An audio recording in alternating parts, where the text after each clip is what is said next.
성경 묵상은 하나님의 뜻이다. 그리고 우리 그리스도인의 필수이다. 그리고 영적 성장을 이룬다. 라고 이야기했습니다. 우리가 성경 묵상, 하나님 말씀을 깊이 생각하면 할수록 우리 삶이 실제적으로 변화됩니다. 오늘 찬양하면서 그런 마음이 들더라고요. 우리가 이 찬양 많이 했잖아요. 찬양이 언제나 넘치면 은혜로 얼굴이 환해요. 찬양을 했는데 찬양하고 시원하게 들이켜버리네. 찬양하고 기도하고 감사하고 그러면 당연히 얼굴이 이렇게 환해질 수밖에 없는 거죠. 그러면서 어떤 생각하고 이렇게 연결이 됐는가. 이제 우리 여성분들 계시지만 화장을 많이 하잖아요. 실은 어렸을 때는 화장을 안 하죠. 이렇게 커가면서 이제 화장을 하는데 왜 화장을 할까? 가만히 그냥 그 찬양하면서 드는 생각이 그거예요. 찬양하고 감사하고 또 뭐 기도하고 사랑하고 그러면 얼굴 환해져서 그 화장할 필요가 없잖아요. 얼굴이 환한데 왜 화장해요? 반대로 생각해 보니까 찬양이나 기도나 감사나 사랑이나 이게 없으니까 얼굴이 찌푸려지니까 화장으로 커버하려고 그것도 막 이렇게 좀 옷에 닿으면 묻을 정도로 진하게 하는 게 아닌가. 혹시 그러신가요? 제 아내가. 제 아내한테 지금 물어보면 다른 분들한테는 아니고. 우리가 하나님의 말씀, 하나님의 사랑이 우리 안에 있으면 우리의 삶이 실제적으로 변화될 수밖에 없거든요. 바뀌어지게 돼 있어요. 우리가 누차 이야기하지만 하나님은 살아계시고 하나님의 말씀이 능력이 있다고 이야기하는데 그 하나님의 말씀이 우리 안에 있는데 어찌 우리가 변화되지 아니할 수 있겠냐 이거죠. 아니 여러분 우리가 핫팩 같은 거 겨울에 쓰잖아요. 그게 뜨거워요. 정말 가만히 만지고 있으면. 근데 만지고 있으면 뜨뜻한데 어떻게 그냥 데일 정도로 가만히 있을 수 있어요. 이리 움직이고 저리 움직이고 드러날 수밖에 없거든요. 뭔가 나타나 보여지게 돼 있어요. 우리 안에 하나님의 사랑이 있다, 능력이 있다, 말씀이 있다라고 하면 실제적인 이런 변화가 드러나게 돼 있거든요. 그러니까 말씀을 묵상한다고 하는 것은 변화가 당연히 뒤따라오는 것을 이야기해요. 아니요, 우리가 신앙생활, 예수님 믿는다고 하는 것은 실제적으로 이러한 변화가 나타나게 되어 있는 거예요. 요 근래 제가 읽고 있는 책이 꼭 계속 이제 제 관심사이기도 하겠지만 보는 책이 계속 그런 거예요. 그리스도께 굴복하는 거, 복종하는 거, 또 예수님의 십자가, 막 이런 부활들, 이런 그 책들을 계속 읽다 보면 어떻습니까? 내가 정말로 예수님을 믿고 있는지, 아니면 어떤 종교 행위만 하고 있는지, 내가 진짜 예수님을 사랑해서 내게 베풀어 주신 구원의 은혜에 감사해서 내가 이런 행태들로 드러나 보여지고 있는지 이것을 계속 고민하게 돼요. 목사라고 하는 이 직책을 하나님이 허락하신 것은 뭐 저들을 가르치기 위해서 뭐 또 뭐 복음을 전하기 위해서, 저는 이건 두 번째로 생각해요. 실질적으로 이러한 직책과 직분을 주신 것은 어느 누구보다도 예수님을 제대로 잘 믿어야 되기 때문에 이 자리를 하나님이 서게 하신 게 아닌가. 지금 보고 있는 책이 그 빌리 그레엄 목사님 있잖아요. 그 목사님의 아들의 회심하는 내용에 대한 책을 보고 있는데, 아버지가 그렇게 위대한 전도자고 복음 증거하는 자인데 그 아들은 물론 회심해서 복음을 증거하는 아버지의 뒤를 이어서 사역하는 그런 일을 감당했지만, 그렇게 아버지가 복음을 증거하고 전 세계적으로 다니면서 사역하는 동안에 그의 아들은 예수 그리스도를 각각 개개인이 구원자와 왕으로 고백하지 아니하면 내가 뭐 목사고 내가 복음을 증거하는 위대한 전도자라 할지라도 그의 자녀나 또 그의 가정은 실질적으로 제대로 서어져 가기가 어려운 것을 우리가 많이 보죠. 각각의 예수 그리스도를 구원자와 왕으로 고백하는 것은 지금 우리가 강조해서 이야기하는 것처럼 그들 각자가, 오늘 우리 각자가, 여기에 있는 저와 여러분이 각각이 예수 그리스도 그분의 말씀을 우리의 마음판에 새기고 우리가 그분에 대한 믿음의 고백을 할 때에야 비로소 이러한 구원의 은혜, 또 더 나아가서는 성장과 성숙을 이뤄가는 실제적인 변화를 이루는 그러한 삶을 살아갈 수 있다라는 것을 이야기하죠. 그래서 다시 강조하지만 여러분들이 꼭 하나님의 말씀을 깊이 생각을 하시고, 근데 이 생각이 메모로까지 나타나야 돼요. 기록을 해보면 훨씬 더 내가 어떻게 하나님의 말씀에 반응, 즉 순종과 또 순종하지 못함이 명확하게 드러나 보여지거든요. 그래서 우리가 이 묵상하는 것에 대해서 강조하는데, 오늘 페이퍼에 보면 이제 실제적으로 묵상하기에 대한 이야기를 하고 있어요. 이 실제적인 묵상은 뭡니까? 하나님과 하나님이 하신 일을 생각하는 거예요. 우리가 몇 차례 강조하지만 우리의 믿음은 어떤 걸 믿는 겁니까? 예수님의 존재와 사역을 믿는 거거든요. 예수님의 그 존재 자체를 믿는 거고 또 예수님의 사역을 믿는 거예요. 그러니까 하나님과 하나님이 하신 일, 그분의 존재와 그분의 사역을 우리는 깊이 생각하는 거죠. 오늘 출애굽기 34장에 보면 하나님께서 모세를 부르시고 모세에게 하나님이 자신을 드러내 보이시잖아요. 5절 6절 말씀에 보면 여호와께서 구름 가운데서 강림하사 하면서 여호와의 이름을 선포하시는 거예요. 그 여호와의 이름을 선포하신다라고 할 때 여호와의 이름이 결국은 뭡니까? 예수님의 존재, 성품이라는 거죠. 6절에 분명히 이야기합니다. 여호와는 자비롭고 은혜롭고 노하기를 더디하고 인자와 진실이 많은 하나님이시다. 이거는 예수님의 하나님의 성품이지만 존재를 드러내 보이는 거죠. 즉 속성을 이야기합니다. 이렇게 하나님의 이름을 선포하시면서 하나님이 어떤 분이신지 알려주세요.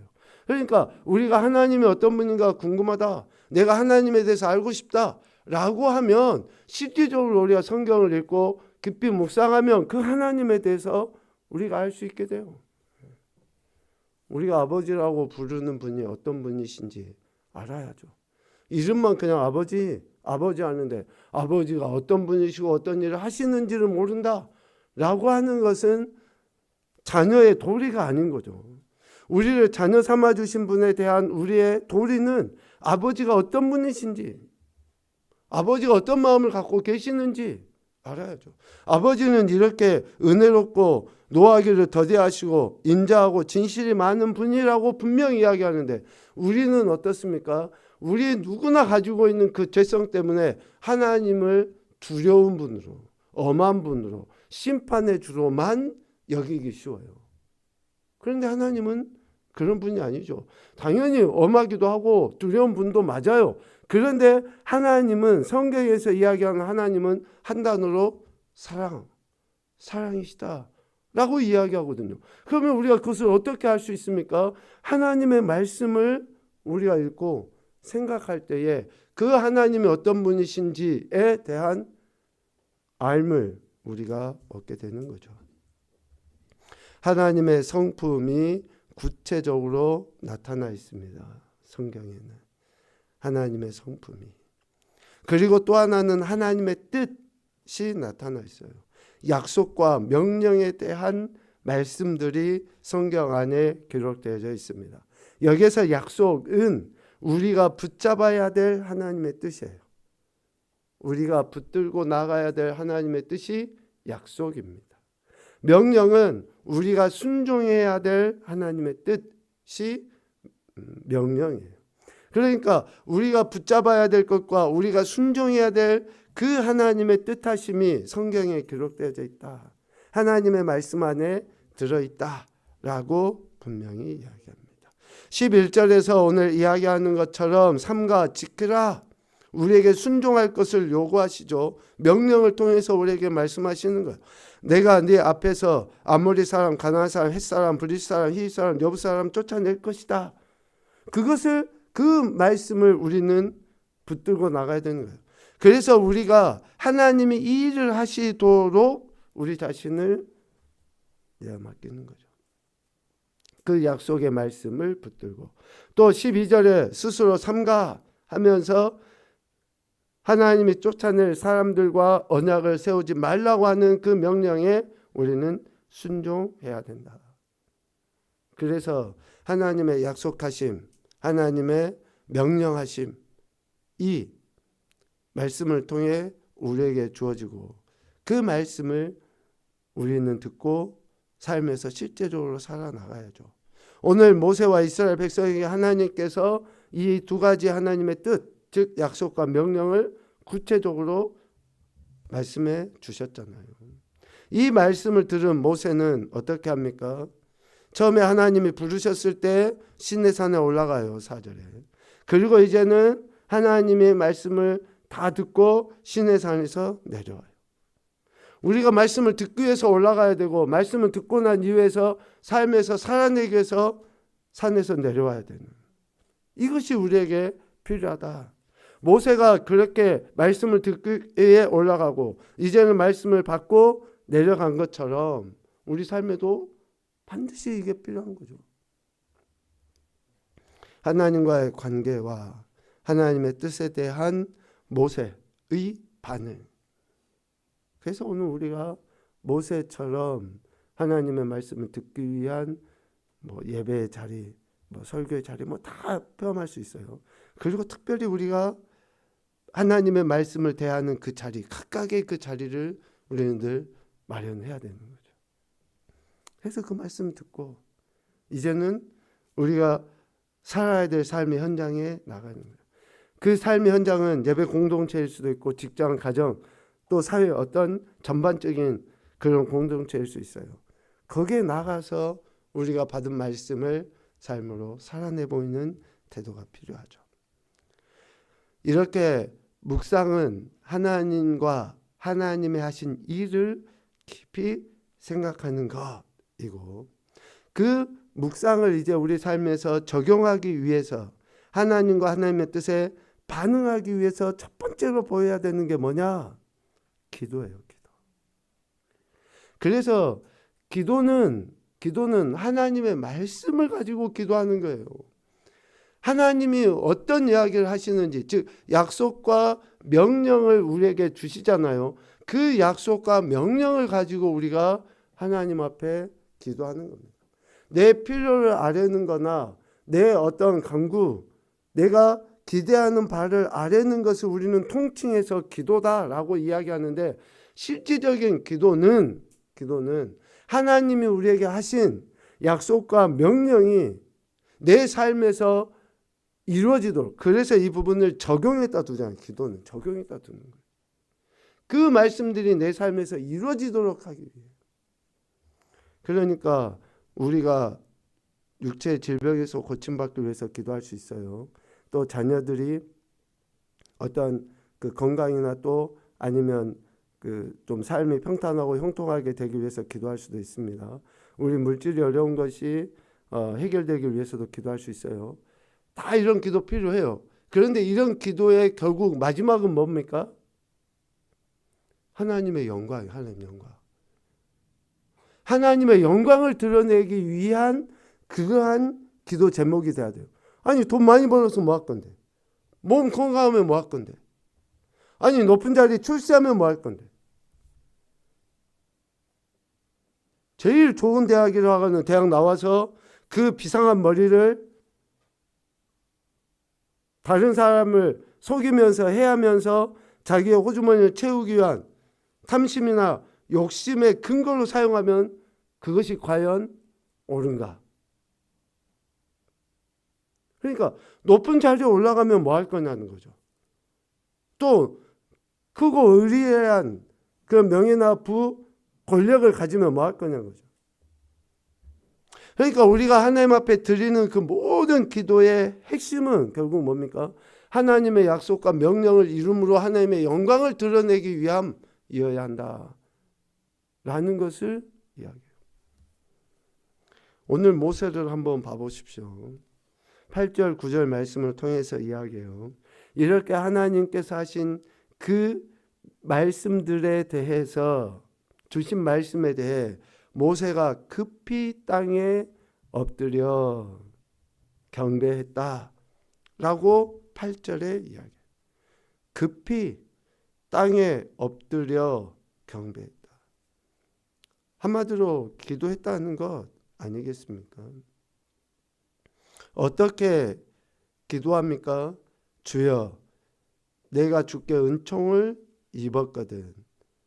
주는 우리와 동행하옵소서 하면서 하나님이 함께 하시기를 간구해요. 하나님이 함께 하시기를. 지금 우리의 기도가 실질적으로 이런 기도인가? 하나님은 우리에게 말씀하시잖아요. 이 기록되어져 있는 문자를 통해서 우리에게 말씀하시든지, 아니면 설교를 통해서 이야기하든지, 아니면 찬양을 통해서든지 하나님은 우리 각자에게 말씀하실 거 아니에요. 그러면 그 말씀을 우리가 들었다고 하는 것을 첫 번째 뭘로 나타내야 됩니까? 그 내게 하신 말씀을 가지고 엎드려 경배하며 기도하는 것으로 나타나죠. 그런데 그 기도의 내용이 뭡니까? 하나님이 나와 함께 해주십시오 라는 거예요. 하나님. 성경에 나와 있는 이 임마누엘 사상은 매우 중요한 거 아시잖아요. 성경의 처음과 마지막, 특별히 마태복음 통해서 예수님의 이 땅에 오심의 목적에 대한 이야기를 하셨던 거 아니에요? 임마누엘, 하나님이 우리와 함께 하신다. 지금 모세는 하나님의 말씀을 듣고 그 말씀에 대해서 하나님 앞에 간구하기를, 이 말씀, 즉 약속과 명령을 하신 이 하나님이 자신과 하나님이 택하신 백성과 함께 하시기를 지금 구하는 거예요. 이것을 앞서 말씀드린 것처럼 하나님의 함께 하신다고 하는 것은 뭡니까? 우리로 말미암아 하나님의 영광을 드러내게 하신다라는 거 아니겠어요? 그렇게 하기를, 그렇게 되어지기를 간구하는 거죠. 하나님을 알고 하나님의 뜻을 발견한 사람의 첫 번째 반응이 뭐라고 합니까? 기도예요, 기도. 그래서 제가 아까도 이야기 드렸는데, 찬양이나 감사나 사랑이나 그리고 뭐가요? 기도가 충만해지잖아요. 그러면 얼굴이 환해져요. 진짜 기도하는 사람은 얼굴이 환해지게 돼 있어요. 문제가 해결되고 안 되고 상관이 없어요. 왜? 하나님의 뜻을 알게 됐는데, 하나님의 은혜가 있는데, 하나님이 우리에게 주신 사랑이 있는데, 그 약속과 그 명령 안에서 뭐 절로라고 하는 말을 쓰면 별로 안 돼요. 저절로. 예. 교회 다니는 사람은 절이라는 말을 별로 잘 안 쓰니까 절로, 교회로. 예. 그래, 웃었으니까 하나 하고 넘어가겠습니다. 어제 제가 힘써 학교 예배 드리면서 썼던 그 넌센스 퀴즈, 우리 어제 예배 드렸던 선생님은 말씀하지 마시고요. 소하고 개하고 가다가 부딪혔어요. 그럼 뭘까요? 에? 누가 이야기했어요? 아, 우리 주영 열사님? 센스 있네. 소개팅이라면 우리 문수옥 권사 웃을 때까지 하나 더 심각하게 웃을 때까지 이야기하도록 하겠습니다. 과소비가 엄청 심한 동물이 있대요. 과소비가 엄청 심한 동물.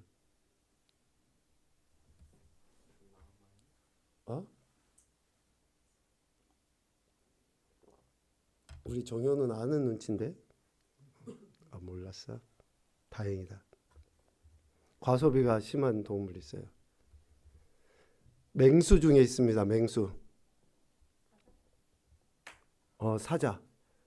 사자 해서 과소비가 심한 동물이 사자랍니다. 제가 이거 인터넷 보면서 연구한 거예요. 그냥 한 게 아니라 설교 준비도 하지만 이런 것도 연구해야지만이 나오지. 제 머릿속에서 뭐 이게 나오겠습니까? 인터넷 보면서 공부도 하고 연구해야지 나오지.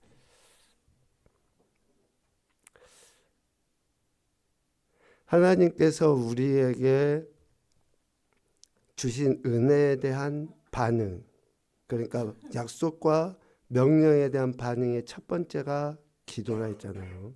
그 기도의 내용들을 보면 찬양, 감사, 회개, 간구, 신뢰, 중보 이 행태로 드러나요. 그러니까 이 찬양이나 감사나 회개나 간구나 신뢰와 중보의 근거가 뭐예요? 근거. 아멘. 말씀이 근거라는 거예요. 말씀이. 이런 것 없이 우리가 하는 것은 미안하지만 우리보다 더 기도생활 열심히 하는 사람들이 있어요. 108번은 물 끓였다가 폈다가 하면서 기도하는 사람들이 있고 그냥 세 걸음 걸어가다가 땅에 온몸을 쳐박고 그 고통스럽게 기도하는 사람들도 있고, 아니 그렇게 열심히 기도하는 사람들하고 우리의 기도 생활하고 근본적으로 다른 게 뭐냐고요. 근본적으로 기도의 행태로만 보면, 열심으로만 보면 우리는 저들의 세 발의 피도 안 돼요. 미안하지만 우리가 하루에 몇 번 기도합니까? 몇 분 기도해요. 근데 저들은 뜻을 정해놓고 그렇게 기도한다고요. 근데 그들과 우리가 근본적으로 다른 게 뭐냐? 말씀이에요. 말씀.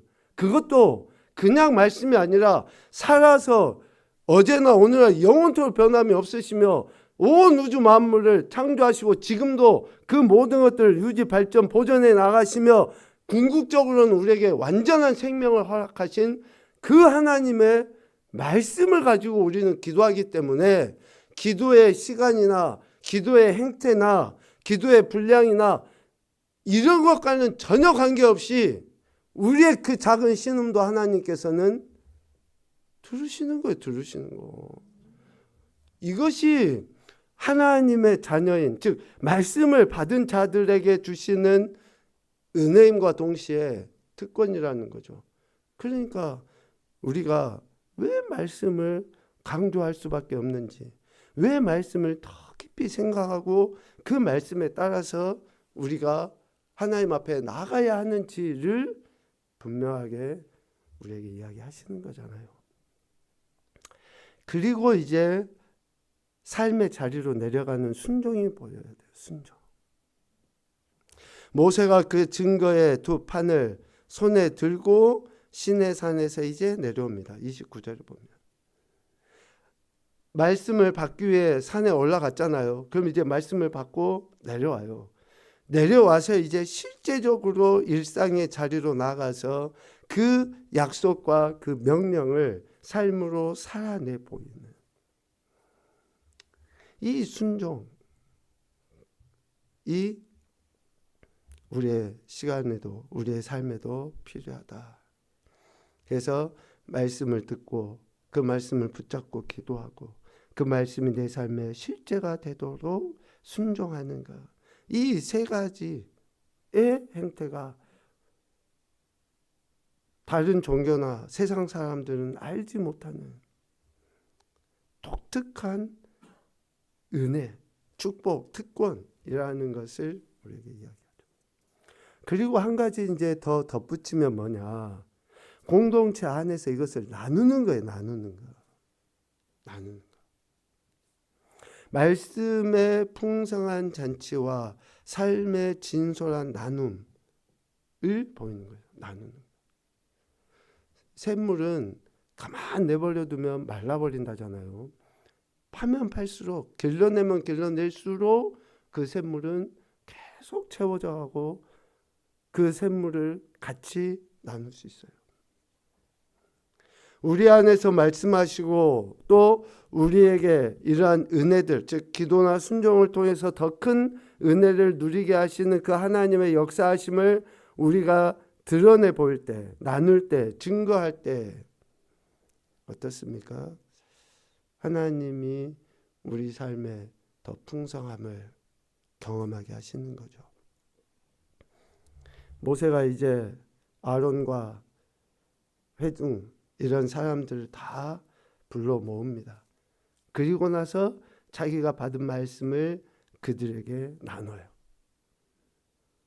이거는 목회자만의 이야기가 아니에요. 여러분들이 한 절이라도 한 단어라도, 제가 그래서 몇 번 말씀도 나누는데 여러분 한 단어 묵상하셔도 돼요.